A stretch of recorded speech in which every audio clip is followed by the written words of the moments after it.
When we think about emotional intelligence, we think about it the way that most research will conceptualize it. And it conceptualizes it into 4 different areas. The first one being perceiving emotions.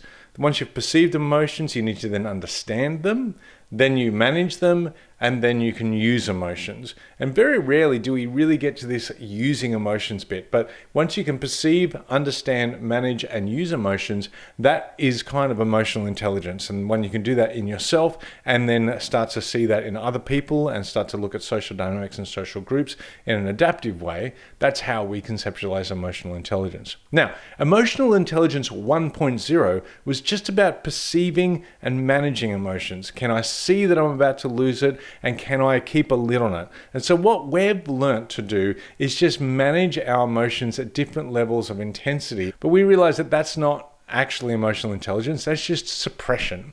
And what we need to do is reconceptualize the way we understand emotions, because that'll change the way we start to manage emotions, and it changes the idea of suppression into usage. And how do I best dial up and dial down my emotions commensurate to the task at hand?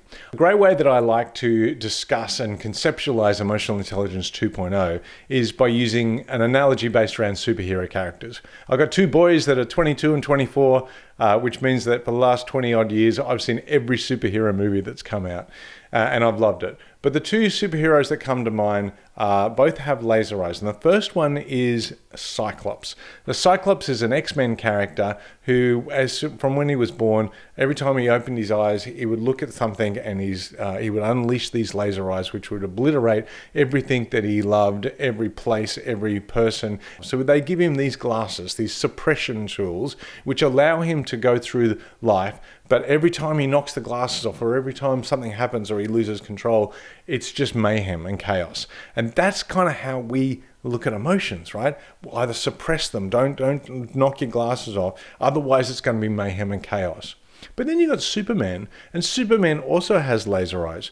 But to him, it's not a curse that he's trying to suppress, kind of like Cyclops conceptualizes it.